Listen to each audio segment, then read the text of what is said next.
እና gama sanii fi dhugaadha bultiin keessa baay'ee miidhamtee haadha manaa sirriitti baatu ta'ee ishillee akka carraa rabbiin nu gargaaree walitti araarsinee nagaan bu'ee baay'ee waan addaa baay'ee waan nama ajaa'ibu rakkoo sun akka hin deemne immoo bultii keessa waamnee isaa walitti araarsinee qarshii irraa yaatan isaa illee deebisnee fi akkamitti akka deemuu danda'u akkamitti akka kennuu danda'u haala biyyeessinee walitti araarsinee cikichiqiin ishii fi isa gidduu jirus akkasumas immoo ishii fi jaartii gidduu jirus jaartii isaa gidduu jirus gama baay'ee kan furamu.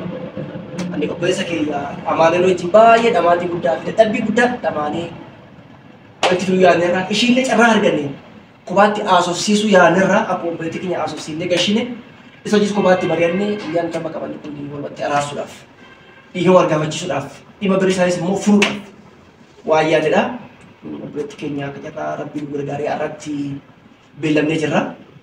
Innis gama kanaan isa sasitti argannee akka waan beekamatti himne yaada maalii akka qabuu fi maal akka nuqaasu waan dubbanne kana keessa obboleettii keessa dhufaa jirti mee gabanumaan yaada isaa irraa fudhannee kan itti deemu ta'a jechuudha. Akkuma beekamu jechuun bultiin waan nama hin goone jiru beektaa bultiidhaaf waan baay'ee dhiistaa rakkoo baay'ee dhiistaa gadadoo hedduu dandeessa jechuudha. Gini ani baasawee maallaqa ishii irratti jechuun ani yaadudeen bifa gama jaalalaatiin walitti dhufnee jaalala keessatti walitti ishiinis gama jaalalaatiin qarshinaaf ergaa turte fayyadamaan ture akkatti gargar baanee jaalalaan jaalalti kun egaa hireedha waan ta'eef jaalatteef waan tokko argachuu dandeessu jaalatteef immoo haqachuu dhiisuu dandeessu jaalatteef jibbiteef miti dubbine baruu carraa taasisee kanaaf ani gama kiyyaan isheellee wajjin kana formaata kana laalaachuu keessanii formaata kana gootanii furma itti yaadanii waan kana fiduu keessanii hedduu itti gammadee jira baay'een itti gammadee kanarraa kanaaf akka barbaachisutti inshaallah abdiidhaan inni eeggadha ishii wajjin saraaramee gama danda'amee kaffalchiisuu ta'e suutaanis yoo ta'e gama danda'amee kaffaluuf hin barbaada ishiis karaa danda'ameen gargaaruun hin barbaada. Akkasumas daawwattoonni kiyyaa hordoftoonni kiyyaa akkasumas rakkoo kana ilaalanii anas akka deeggaranii kallattii barbaachisuun karaa ta'e bakka karaa danda'amuun deeggarree ishiis kanarraa muuxannoo kanarraa rakkoo kanarraa akka ishiin of gochuun barbaada waan ta'eef maal godhatee bultiidha waan ta'eef ni dhiisa bultii waan ta'eef sila akka jaalalaatti sila qarshiidha. Wajjin jiraachuun nama fedha ture garuu maal godhatee adamanaan kiyya si baasa sababa bosanaatiif osoo isaan lachuu fuudhee jiraatee nama fedha ture nama fedha ture garuu homaa gochuu danda'u bultiin gaafa jalqabatti galte salphaa fakkaata naatti galuudhaaf deema salphaa fakkaata naatti galte immoo keessaa bahuudhaaf baay'ee ulfaata wanna bultii caalu immoo jiru bultiidhaaf jecha wanna baay'ee dhiisuu dandeessa ishiidhaaf adamanaa kiyyaaf jecha wanna baay'ee dhiisuu qaba dirqama kiyyaa kanaaf galatoomaa ishiillee asitti inshaallah abdiin hin qaba ishiis naa hubattee akka wajjin jiraan yookiin karaa eenyummaadhaan bakka walitti dhiyaannee kallattii barbaachise walitti deemnee wal deeggarree yaadaan yaada wal jijjiirree akka wal jijjiiru abdiin qaba ishii wajjinis illee inshaallah kaffaltii aga barbaachisaa ta'es aga danda'ameen hin kaffala yoo rabbiin na gargaaree akkasiin jedhaga. Egaa haa ta'u Usmaan amma kana jechuun ta'e baay'ee ta'eera. Egaa haa ta'u waan hundumaafuu namni dogoggorte isaatti beekamu ta'e jechuun ta'e baay'ee kana beekee akkana jechuun keetis baay'ee barattoonni simira እና እንደዛን kana kan mau negara ini jadi negara juga aku kan bilang kan sebelum itu sih kan boleh siaran sana negara kan radio orang kita boleh bisa kan nggak ada macam enggak aneh sih bos sudah sih berbeda berbeda so gitu nih baru gini rabbilee ni waan rabbi jaalatu miti akka namaa tokko humna dafqitee jirtu biyya arabaa keessee dafqitee dhamaatee gaafa humna ishii sana dhabu baay'ee namatti dhagahama ishee qofa osoo hin taane namoonni biraas akkasumas jiraachuu danda'u waan ta'eef kana waan rabbiin jaallannees namni tokko haqa namaa nyaatee jiraachuudhaaf baay'ee ulfaataadha hin danda'amu rabbis namatti dallana karaan illee namatti cufama yoo illee bultii ijaarratee jiraate sababa isheetiin wal qabsiisee سبب قشي براتي والكبسيسين على برافو إيه على براتي سبب قشي شيء زناتين جراتا تبانا ركو قدارا بلتين تاو جرينيس نتاعي يادو كناف عن إيجو سبب مثلا راكم كابي ولتي بويسي على مناكي وجه ولتي بوي تكاد مناكي وجه ولولين بيقولوا سبب مثلا على مناكي يكاتي شكي كيسة قلتي إما غرا كيسة قلتي ولتي بويس وما تري كناف بعض غابة ومتي نموننا كناسي وجراته نموني مونا كسيت سوانا كناف كريزينا كسيت وجراته وفيكا نوكن جدا هاتنا ما مونكا إيدا جلوسين كنو غمتشوسين كنو نما كنافي بقى ديسن جرا أنفينا كن برنوت في داته وقبا أنما برنوت كايدي يادا كادا وكوتي كسين جرا Egaa isaan asitti naa beellamanii asitti mana fuuldura taa'aa jirra barii kiyya fuuldura taa'ee teenyee haasa'aa jirra. Dhugaa Usmaan atis yaada kan fudhattee akkatti nu amantee deemu kati rabbiin saa eebbisuun jedha eebba rabbiin argadhu dhuguma godhatti keessa immoo akkatti gaanu laaftee hunda'uun qeekee akka dhufsutti waamuun keenya waamicha keenya kabajee dhufaa jirti baay'ee waan namatti waan nama kanaaf kanuma wanne ishiinis kun wanta kana bira jirtu na beekti ishiin anis nin beeka waan ta'eef isinis baay'ee galatoomaa wanne ittiin irraa hir'isee sin jiru wanne irraa itti dabalee sin jiru kanuma ishiinis irratti beekte waan ta'eef kanaaf kun wanta ishiin yaada qabdus ibsachuu dandeessi sana achitti ani wanni addaa wanti jiru kun wanta ishiinis na bira jirti baazawee gama kiyyaan araaramee wajjin akka obbolummaatti waliin jiraachuun hin barbaada. Dhugaa Usmaan yaadatti kaaftee barreeffamti ishiin wanti hojjetan hin jiru garuu dheengaddaa amaanee wajjin qabateenyaa sun wanti ishiin kaaftee waan kanaaf oliiti.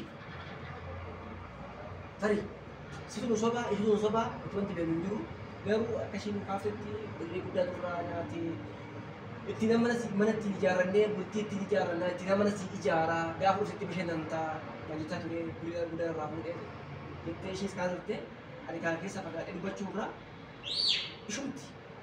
Jika yang kasih rafu tu shin nuka tiga ida, garu, amas musuh dataran. Bayu fatara, mas balik dalam apa? balik selama fas luar kata aja, musuh dataran.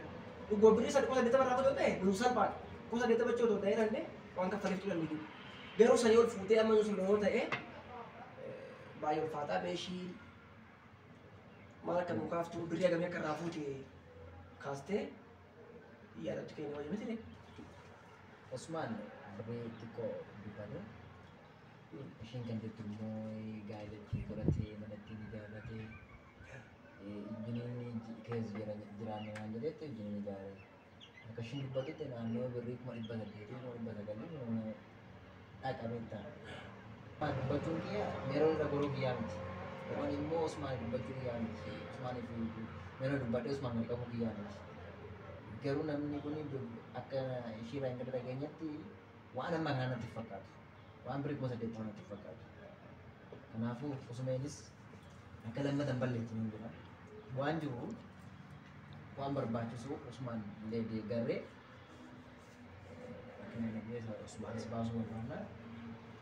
Ini semua di tangan kita sebasu. Aku cara jual musik. Wan sedekar kamna. Sedekara wan berarti dalam arah mata semua kan berwarna larang kana temo meromis kesehidi garma kana rasa buku mungkin ada rasa buku nanti kan sekarang ini ada sih bisnis durante jadi itu warna baru kemudian kalau akan menjajah seperti beri nanti dia undikinya agak cepat wagga shanguzo hojjete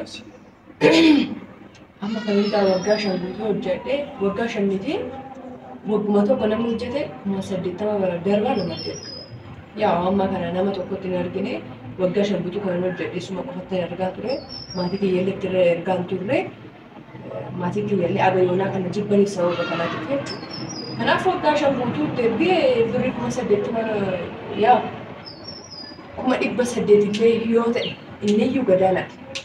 Kuma 800 illee yoo ta'e nalatti waan inni itti erga yaa'u farqaan qaba ragaa qabatamaadha. Waan na adeef isa beekaa jechuudha. Isa bicha immoo miti kan ittiin ergee mana ijaarratee jalqaba mana hin qabu ture achi deebi'ee waan baay'ee ittiin godhee ittiin fuudhee ture. Yaa inni jireenya gaarii jiraachaa jira jechuudha suma gabaabaa.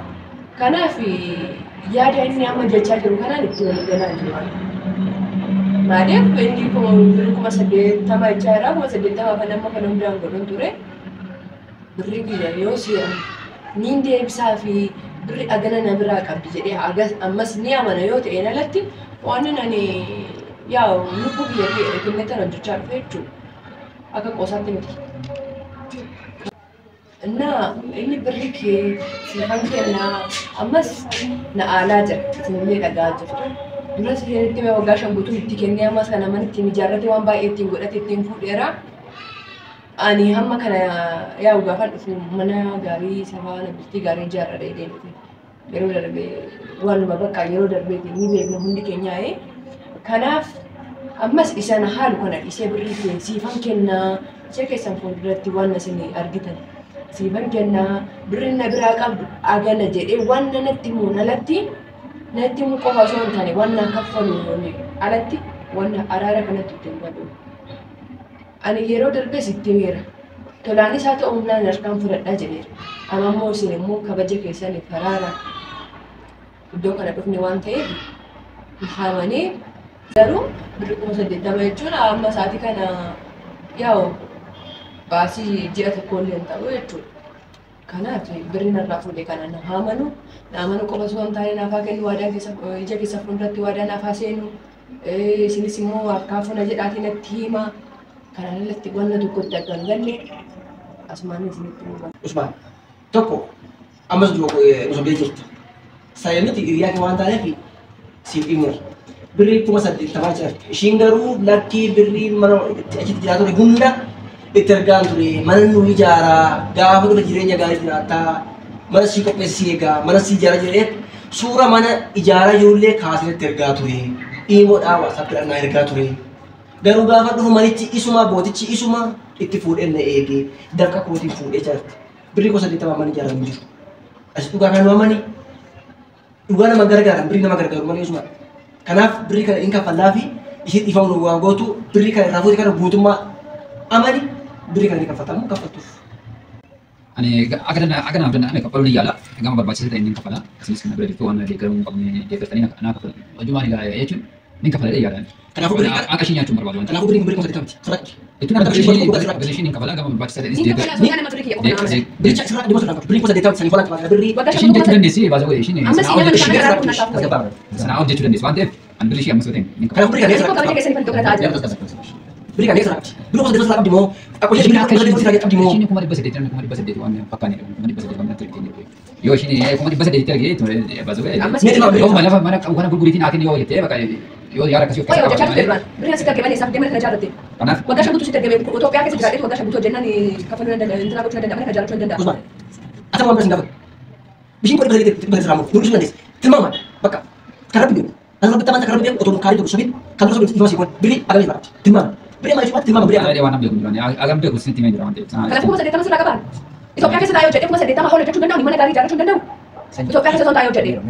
Mana aku kerja kesini mana Februari? Amas me ada kerja berapa ditambah dari tadi? Usman. Saya wanita coba boleh tak? Ama, Usmanis, masa ditambah jadi? Kamu tu, saya mau kamu main dalam terus kita kan sama baca berarti. Dari zaman itu masih ada jadi tim kamu ini luas tekan dicari. Kanaaf Usman karaa ifa gaafadhu obboleettii keenya ifa gaafadhu ati ada dua manti kuusa deettama babaloo sagalee nu kaffali sagalee nu kaffali hamma rabbiin keessa gabisu yaaditi nu kaffali. Ati buufnee birrii obboleettii keenya ni ibsa. Obboleettii keessa immoo atis immoo birrii kan hunda nu gaafatu ta'uu hin taane rabbi jedhiiti rabbi biratti gati dhiisi.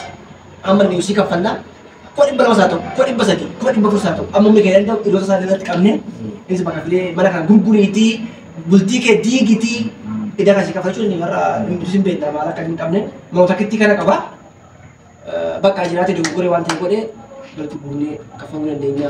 Kanaaf nu gargaare waan hundumaa dhiisi bakka akkuma nama bakka irraa fatee dhiisitu waan dandeenyu nus siif kaffalla innis waan hagana hundaadhaan malee nus nu gargaara jedhee yaada Usmaanis kanaafuu araarumaa akkasiin godhan barbaada kaatanii akkasiin araaraan olii godhan barbaada. Kanaaf atis laphee makeeraa dhiifama gaafadhu. Atis akkasuma. Rabbitti isi waa hundumaa.